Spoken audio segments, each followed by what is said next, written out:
O tema da pregação hoje é Salomão, o homem mais rico e sábio que existiu. Livro de Eclesiastes, capítulo 1, verso de número 1. Diz assim a palavra de Deus. Palavras do sábio, filho de Davi, rei em Jerusalém. Diz o sábio, que grande ilusão, tudo é ilusão. Aqui eu estou na Almeida 21, mas vamos ler na verdade aqui na Almeida Revista Atualizada, que diz diferente. Palavras do pregador, filho de Davi, rei em Jerusalém. Vaidade de vaidades, diz o pregador, vaidade de vaidade, tudo é vaidade. Que proveito tem um homem de todo o seu trabalho com que se afadiga debaixo do sol? Uma geração vai-se e a outra geração vem, mas a terra permanece para sempre. O sol nasce e o sol se põe, e corre de volta ao seu lugar de onde nasce. O vento vai para o sul e faz o seu giro para o norte. Volve-se e revolve-se na sua carreira, e retoma os seus circuitos. Todos os ribeiros vão para o mar, e contudo o mar não se enche. Ao lugar para onde os rios correm, para ali continuam a correr. Todas as coisas estão cheias de cansaço, ninguém o pode exprimir. Os olhos não se fartam de ver, nem os ouvidos se enchem de ouvir. O que tem sido, isso é o que há de ser, e o que tem feito, isso se tornará a fazer. Nada há que seja novo debaixo do sol. Há alguma coisa de que se possa dizer, vê, isto é novo? Ela já existiu nos séculos que foram antes de nós. Já não há lembrança das gerações passadas, nem das gerações futuras haverá lembrança entre os que virão depois delas. Esse livro ele foi escrito pelo rei Salomão. Salomão era filho do rei Davi. Salomão ele escreveu 3 livros da Bíblia. Na sua mocidade ele escreveu o livro de Cantares, ou Cântico dos Cânticos. Lá no início da sua meia-idade ele escreveu o livro de Provérbios. E já na sua idade madura, no auge da sua maturidade, ele escreveu o livro de Eclesiastes, esse que nós acabamos de ler. Salomão, ele foi conhecido por 2 coisas: pela sua sabedoria e também pela sua riqueza. Ele foi o homem mais sábio e mais rico que pisou nessa terra. Hoje nós temos aí Elon Musk, o homem mais rico que existe hoje na nossa geração. Há uns tempos atrás, existiam os Rockefeller, que era ali o rei do petróleo, os reis do petróleo. Mas a fortuna deles e a de Elon Musk não se comparam à fortuna de Salomão. Salomão foi o homem mais rico que pisou nessa terra. Não só o mais rico, mas também o mais sábio. E essas 2 bênçãos foram concedidas a Salomão quando ele estava prestes a assumir o trono de seu pai Davi. Davi estava prestes a morrer, então Salomão é levantado como rei. Ele ainda era jovem, ele era muito novo. E ele vai assumir o trono entre seus 16 e 18 anos. E imagine na cabeça de Salomão, assumir o trono do pai, o herói nacional, o rei Davi, o grande rei Davi, o homem segundo o coração de Deus, aquele que as mulheres faziam canções para ele, aquele que derrubou o gigante Golias, aquele que junto com os seus guerreiros matou não só Golias, mas todos os irmãos de Golias, porque haviam outros gigantes também. Então ele era um herói nacional. E todo Israel agora estava diante do reinado de Davi. Davi agora está morrendo, está em sua velhice, e ele então está para assumir essa grande responsabilidade.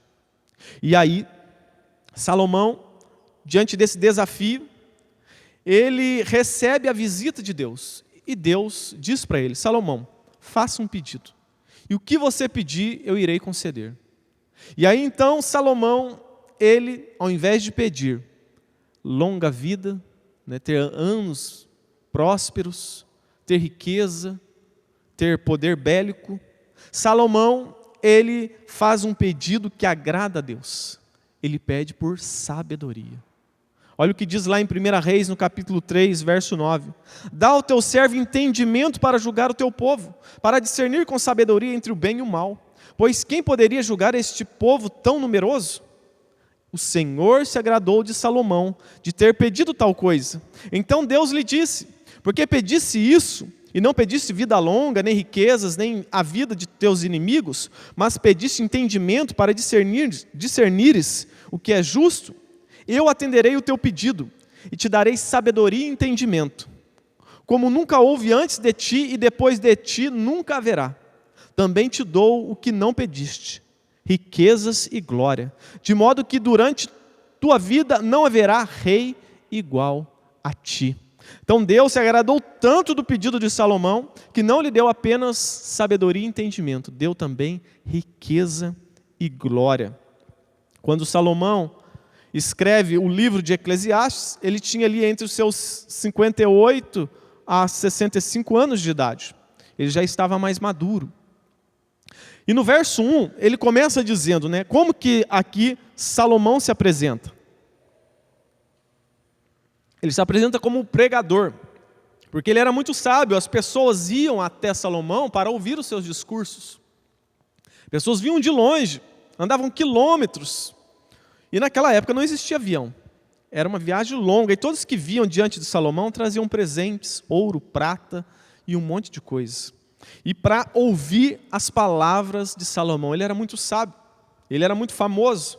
E ele se apresenta assim, palavras do pregador, filho de Davi, rei em Jerusalém. No verso 2, ele prega, vaidade de vaidade, diz o pregador, vaidade de vaidade, tudo é vaidade. Repare aqui que ele repete 4 vezes a palavra vaidade. Por quê? Porque Salomão estava querendo dar ênfase na sua pregação, no que ele ia dizer. Ele estava dizendo, olha, eu vou dizer agora algo importante, prestem atenção. E essa forma de escrever, ou de falar, de pronunciar, isso é bem conhecido na língua hebraica. Quando você quer dar ênfase a algo, você repete a palavra, você pronuncia várias vezes aquilo que você quer dar ênfase. Nós vemos isso lá no livro do profeta Isaías, quando o anjo ele está cantando e louvando a Deus, ele diz, santo, santo, santo é o Senhor dos exércitos.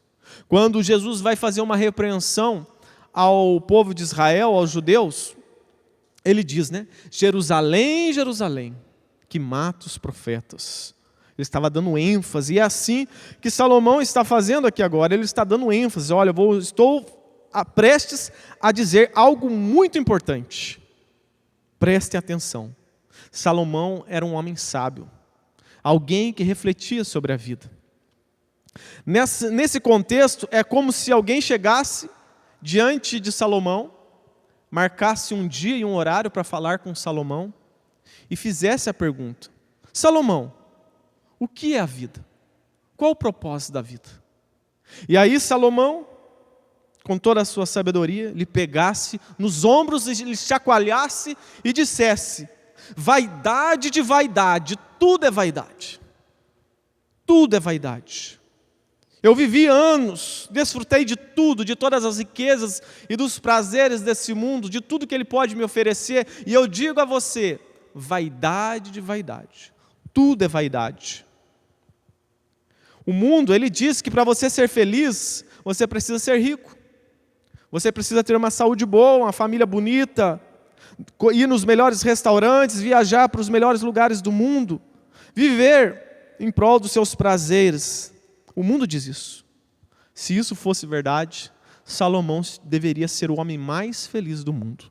Se isso fosse verdade, Salomão não estaria dizendo aqui que tudo isso é ilusão, vaidade de vaidade, porque ele desfrutou de tudo isso que as pessoas buscam, de riquezas, de fama, de toda a glória.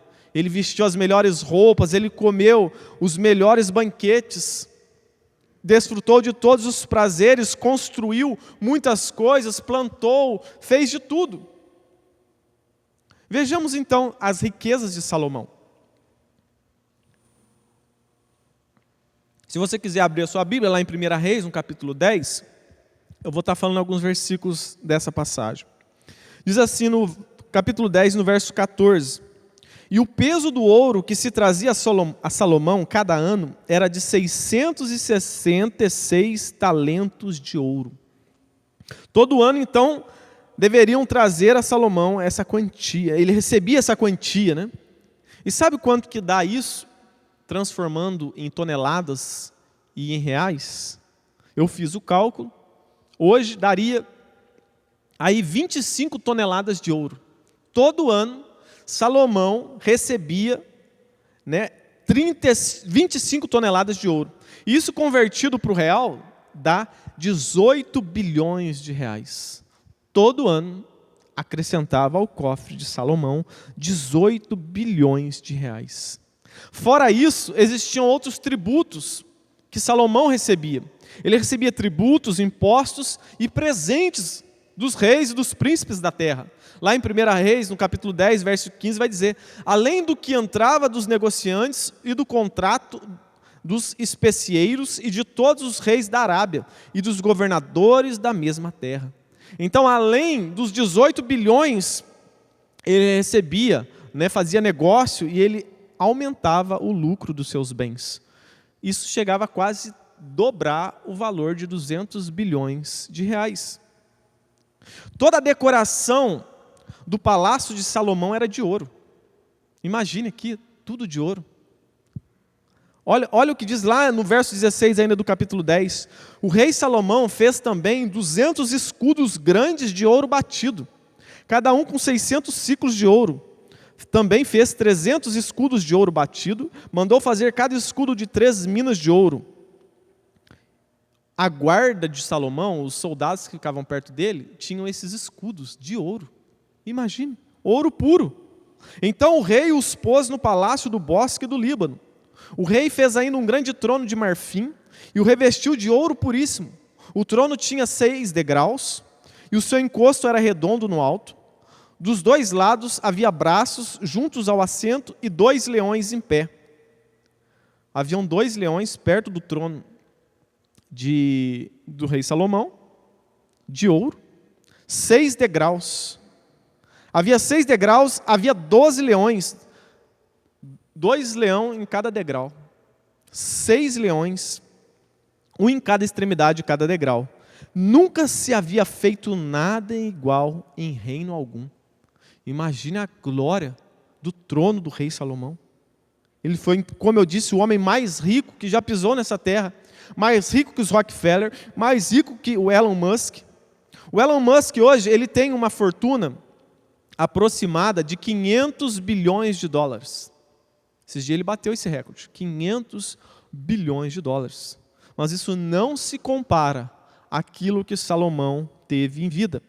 Salomão, ele comia em pratos e talheres e copos de ouro.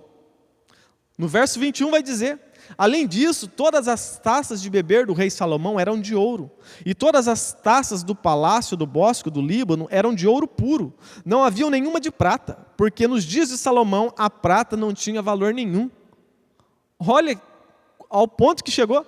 Ele tinha tanto ouro que o prata não valia nada. Não tinha valor nenhum. Mais para frente nós iremos ver que a prata tinha o mesmo valor de pedra, rocha e pedra. Não tinha valor nenhum, porque ele tinha muito ouro. A quantidade de ouro desvalorizou a prata. Os príncipes e reis de toda a terra vinham e se curvavam diante de Salomão, pagando tributos, impostos e traziam presentes. Os príncipes e reis da terra, então, se curvavam diante de Salomão. No verso 22 vai dizer: o rei tinha no mar uma frota de Tarsis, junto com a de Irão. De 3 em 3 anos, a frota de Tarsis voltava, trazendo ouro e prata, marfim, macacos e pavões. Assim o rei Salomão excedeu a todos os reis da terra, tanto em riquezas como em sabedoria. Todo mundo procurava visitar Salomão para ouvir a sabedoria que Deus lhe havia concedido. Então Salomão, ele era um conselheiro dos príncipes da terra. Todo mundo ia ouvir Salomão, todo mundo queria estar perto de Salomão. Ele tinha fama, e não é isso que as pessoas mais buscam hoje? As pessoas querem fama. As pessoas fazem absurdo, né, na internet para virar famoso, né? aceitam propostas imorais, um monte de coisa, fazem vídeos ridículos para ser famoso. Salomão tinha toda essa fama. E naquela época não tinha rede social, não tinha internet, e a fama dele correu por todo mundo, e as pessoas iam para ouvir Salomão, iam até o seu palácio. Se Salomão vivesse em nossos dias hoje, ele seria convidado a ir em todos os podcasts. Tamanha sabedoria dele. Todo mundo queria ouvir o que Salomão tinha a dizer. Era o que acontecia nessa época. Lá no verso 25 vai dizer: todos os anos, visitantes traziam presentes, objetos de prata, objetos de ouro, vestidos, armaduras, especiarias, cavalos e mulas. Cavalos e mulas naquela época é como se fosse carro hoje, né? Uma Lamborghini, uma Ferrari, eram os melhores carros. Assim acontecia cada ano. Salomão também juntou carros e cavalheiros, de modo que possuía 1.400 carros e 12.000 cavaleiros.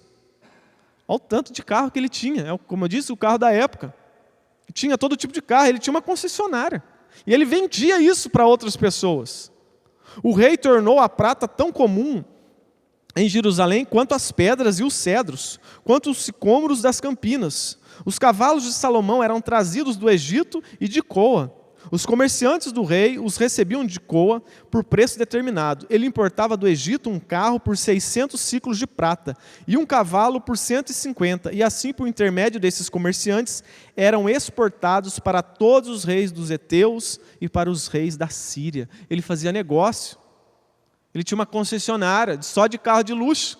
Eram os melhores cavalos lá do Egito. E ele trazia. Então Salomão foi o homem mais poderoso, rico e sábio que esteve aqui nesse mundo.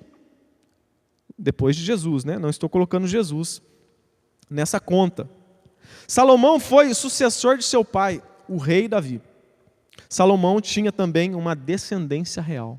Não só uma descendência real, ele tinha uma descendência messiânica. A linhagem do Messias passou pelo rei Salomão.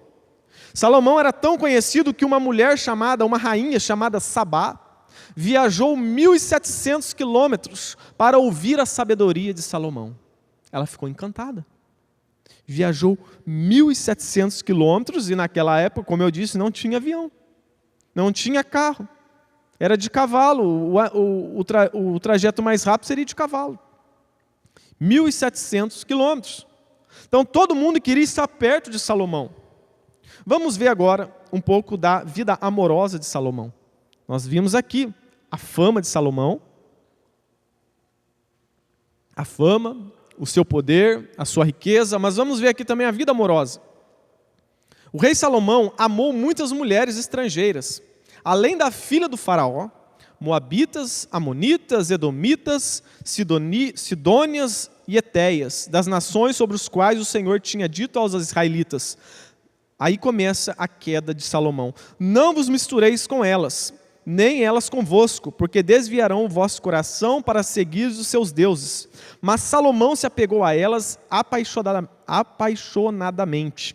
Ele teve 700 mulheres princesas. Não era qualquer mulher. Eram 700 princesas. Eram as modelos, as mais bonitas. Hoje tem umas modelos aí que agora mudou, né? Agora não tem mais. Antigamente as modelos eram bonitas, né? Agora tá mudando tudo. Mas antigamente as modelos eram bonitas. Então Salomão casou com as mulheres mais bonitas da sua época, as princesas. E 700 delas, e teve 300 concubinas.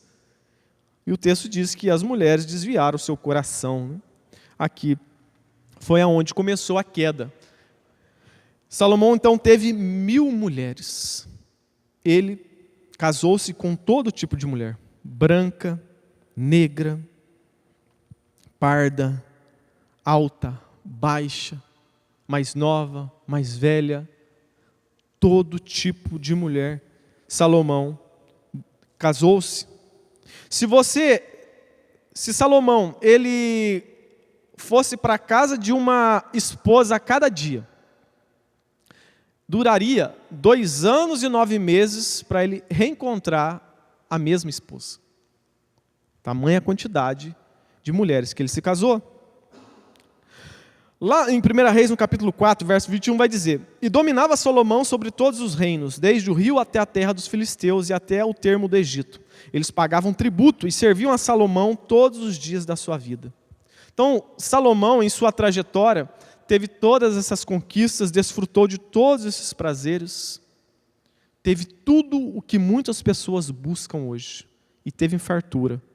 Salomão começou a reinar entre os seus 16 e 18 anos, e Salomão então viveu 50 anos, gastando e desfrutando de toda a sua fortuna e seu poder. Ele comeu do melhor dessa terra, ele bebeu do melhor dessa terra, se vestiu com as melhores roupas, desfrutou de todos os prazeres. Daí lá em Eclesiastes, no final da sua vida, ele vai dizer: vaidade de vaidade. Diz o pregador: vaidade de vaidades, tudo é vaidade. Ele sim poderia dizer isso porque ele teve tudo. Ele teve propriedade para dizer, ele desfrutou de tudo. Vaidade, tudo é vaidade. Eu não encontrei felicidade em todas essas coisas. Eu não encontrei satisfação nisso, em tudo que eu desfrutei. Eu não encontrei a alegria verdadeira nos prazeres desse mundo. Tudo é palha, tudo é vento, tudo é ilusão, tudo é passageiro. E Salomão, ele diz então que tudo é vaidade. Por isso que a palavra de Deus vai dizer lá em 1 João, capítulo 2, verso 15: Não ameis o mundo, nem o que há no mundo. Se alguém ama o mundo, o amor do Pai não está nele. Porque tudo que há no mundo, a concupiscência da carne, a concupiscência dos olhos e a soberba da vida, não vem do Pai, mas sim do mundo. Ora, o mundo passa e a sua concupiscência, mas aquele que faz a vontade de Deus permanece para sempre. Salomão agora, numa idade avançada, ele está tendo um discernimento correto da realidade. Antes ele estava vivendo como um louco, desfrutando de todos os prazeres, vivendo longe dos mandamentos do Senhor, casando com mulheres que não deveria. Ele comprou cavalos do Egito. Deus havia dito que ele não poderia fazer isso. Salomão está entendendo que tudo é passageiro.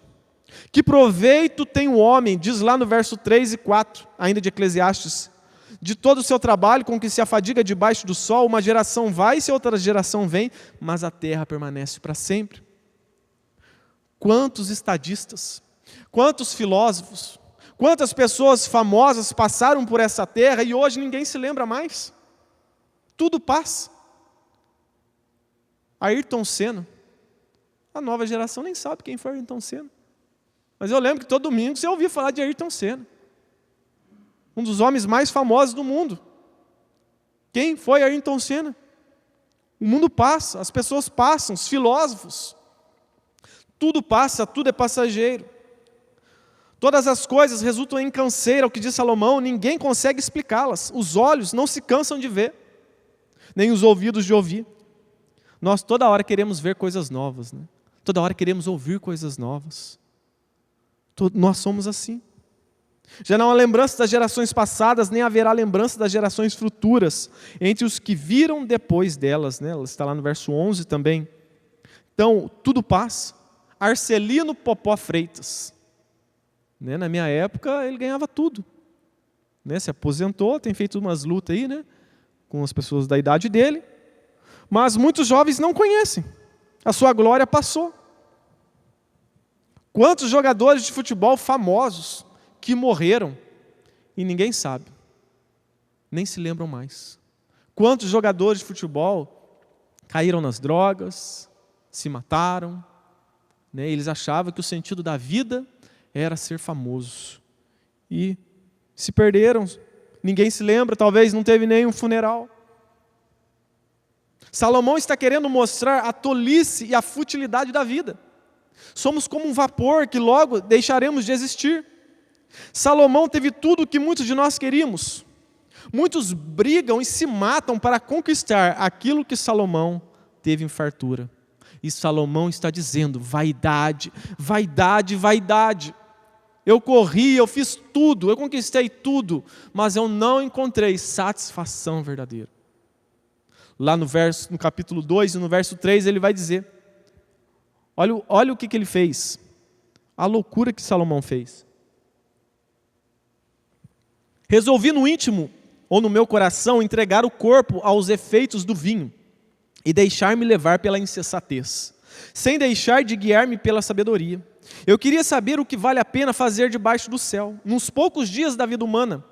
Fiz obras magníficas para mim, construí casas e plantei vinhas, cultivei jardins e pomares, e plantei neles árvores frutíferas de todas as espécies. Fiz reservatórios de água para irrigar os bosques verdejantes, comprei escravos e escravas, tive escravos que nasceram em minha casa, também tive mais gado e rebanhos do que todos os que viveram em Jerusalém antes de mim. Também acumulei prata e ouro e tesouros dos reis e das províncias, escolhi cantores e cantoras e desfrutei das delícias dos homens. Ele tinha um coral no palácio, tinha os melhores músicos para cantar hinos para ali alegrar o coração dele, e mesmo assim ele não encontrou satisfação. Não me neguei nada do que os meus olhos desejaram, nem privei o coração de alegria alguma, pois me alegrei em todo o meu trabalho, e foi essa a minha recompensa por todo o meu esforço. Mas quando pensei em tudo que as minhas mãos haviam feito, e em todo o esforço que empenhei no que realizei, percebi que tudo era ilusão. Tudo foi como perseguir o vento. Não há nenhum proveito em tudo o que se faz debaixo do sol. Ele gastou e se deixou gastar pelas coisas do mundo, pelos prazeres do mundo. Ele não negou nada. Tudo que ele teve vontade, tudo que ele teve vontade de comer, de vestir, de fazer, ele fez. Mas ele viu que tudo isso é ilusão. Tudo que ele desejou, ele possuiu. E ele disse, vaidade de vaidade. Tenho então, agora então, já que tudo é vaidade, viver para esse mundo é vaidade, então eu tenho que ficar em casa lendo a Bíblia? Tenho que agora parar de trabalhar, não vou fazer mais nada, já que tudo é vaidade. Não, não é isso que Salomão está querendo dizer. Ele está mostrando que uma perspectiva de vida sem viver para Deus é loucura. Ele viveu dessa maneira, mas sem temer a Deus. Por isso que ele tomou mulheres que não agradou a Deus. Ele começou a ruir por conta disso. Ele estava vivendo em prol dos prazeres do mundo, mas sem se atentar para Deus, vivendo longe de Deus. Olha o que diz lá no capítulo 12, verso 13. Aqui vem a resposta. Diante da pergunta, Salomão, qual que é o propósito da vida? Vaidade, vaidade. Aí ele começa a argumentar e falar de tudo que ele viveu. E aí ele diz lá no final do livro, agora que já disse tudo, aqui está a conclusão. Diante de tudo que eu vivi, diante de tudo que eu passei, aqui está a conclusão, o resumo daquilo que eu argumentei. Teme a Deus e obedece os seus mandamentos, porque este é o propósito do homem. Viva para isso. Salomão então conclui dizendo que nós devemos viver para a glória de Deus. A palavra de Deus vai dizer, quer comais, quer bebais, façais tudo para a glória de Deus. Salomão viveu muito tempo da sua vida vivendo para a sua própria glória, satisfazendo as suas próprias vontades e não se preocupando com a vontade de Deus. Salomão está dizendo qualquer coisa fora dos mandamentos de Deus, fora da vontade de Deus, fora do evangelho de Jesus Cristo, tudo isso é vaidade, é ilusão. Salomão está dizendo, vivam aqui, desfrutem sim das coisas, mas sempre com os olhos fixados na eternidade, sem perder Jesus de vista. Se vivermos em busca dos prazeres dessa terra sem a perspectiva correta, é isso que Salomão está querendo nos mostrar, nós iremos nos frustrar, nós iremos nos decepcionar, nós iremos adoecer e no final iremos sofrer por toda a eternidade no inferno. Do que adianta ganhar o mundo inteiro e perder a alma? Salomão, ele juntou muitas riquezas nessa terra. Ele usou toda a sua sabedoria para satisfazer todas as suas vontades, e não a vontade de Deus. Ele viveu muito tempo longe de Deus. Salomão viveu grande parte da sua vida como um louco. Ele conquistou muitas coisas, mas nos parece que ele viveu a maior parte da sua vida longe dos mandamentos de Deus. Por isso que ele pecou, tomando várias mulheres, adorando outros deuses, desobedecendo a Deus, comprando cavalos no Egito, se tornou arrogante. Entre os seus vários pecados, Salomão cobrava impostos altíssimos do povo. Enquanto ele desfrutava de muita fartura, ele não estava nem aí para o povo de Israel. O povo de Israel pagava impostos altíssimos. Isso está relatado depois da sua morte, lá em 1 Reis, capítulo 12, verso 3, quando agora Roboão, o seu filho, assume o trono. O povo de Israel se reúne e vai consultar Roboão e diz a Roboão, Jeroboão, está lá em 1 Reis 12, 3, Jeroboão e toda a comunidade de Israel vieram e falaram com Roboão, teu pai aumentou o nosso jugo, agora alivia a dura servidão e o pesado jugo que teu pai nos impôs, e nós te serviremos. Então Salomão, ele viveu para satisfazer as suas vontades, não estava nem aí com o povo, não estava nem aí com o próximo. Enquanto ele viveu com bilhões, muito ouro, muita prata, muito dinheiro, ele não estava nem aí com o próximo, com o seu povo passava dificuldade. E muito do que ele tinha era impostos do seu próprio povo, colocando um jugo pesado diante do povo. Salomão parece que não era generoso, como seu pai Davi. Ele pensava só em si. Agora aqui em Eclesiastes parece que Salomão está mais maduro e reconhecendo os seus erros.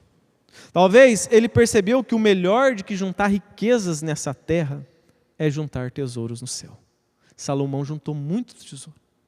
Mas acredito eu, conforme nós vemos a história de Salomão, ele juntou poucos tesouros no céu. Ele poderia, grande parte da sua riqueza, favorecer o próximo, favorecer o seu povo, os seus descendentes, os seus amigos, mas ele pensava só no próprio umbigo. E esse é o resumo do que Salomão está dizendo. O resumo, o propósito da vida é viver para a glória de Deus. É como Jesus resumiu os mandamentos em 2: amar a Deus sobre todas as coisas e ao próximo como a ti mesmo. Quando você ama a Deus sobre todas as coisas, você vai procurar saber a vontade dele em sua palavra. Você, antes de fazer algo, de entrar em um grande projeto, em um casamento, escolher a pessoa ao qual vai casar, a entrar num trabalho, a fazer tudo, a sair de casa, você vai consultar o seu Deus. Você vai ver na palavra de Deus o que ele gosta e o que ele não gosta. Você vai viver para a glória dele. Jesus disse, aquele que me ama é aquele que guarda os meus mandamentos. Você se lembra de Jesus perguntando para Pedro, depois de ressuscitado?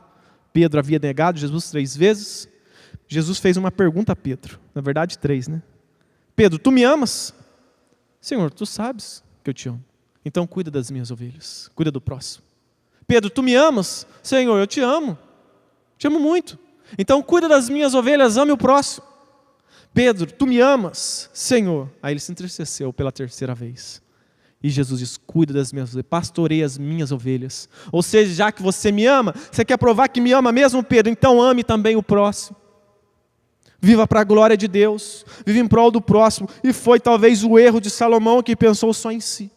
Talvez aqui em Eclesiastes nos parece, não temos certeza, de que ele está caindo em si e reconhecendo. Tudo que eu fiz foi vaidade. Eu deveria viver a minha vida, a minha juventude, a minha adolescência, quando eu era criança, viver para a glória de Deus, juntar tesouros no céu. Lá no céu nós iremos ver o profeta Elias recebendo um galardão, o discípulo João, né, João Batista, recebendo talvez um galardão maior do que Salomão. Talvez, porque Jesus disse, né, que dentre nascidos de mulher não há maior do que João Batista.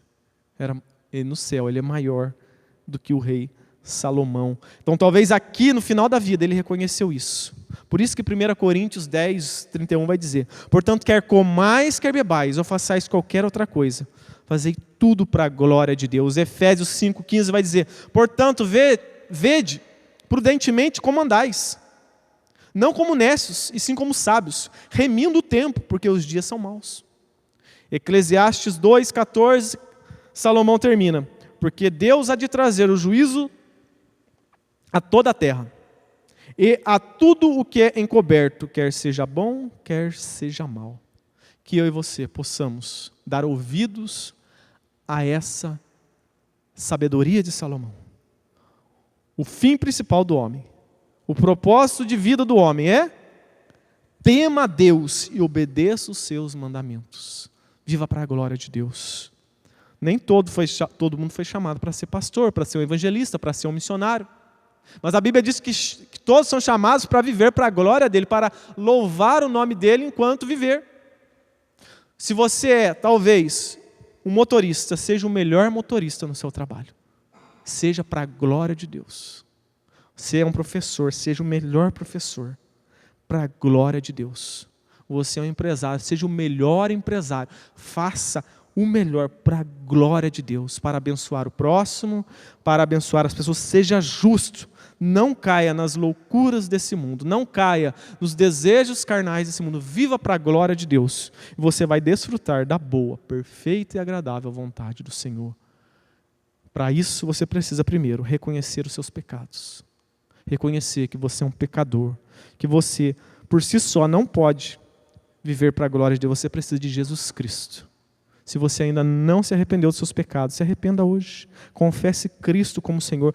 Peça para Ele lhe dar o Espírito Santo, para que você possa viver para a glória de Deus, para que você possa temer a Deus e obedecer os seus mandamentos, os mandamentos. Então você estará vivendo o propósito do ser humano aqui na terra, né? Viver para a glória de Deus. Vamos colocar de pé? Vamos orar a Deus.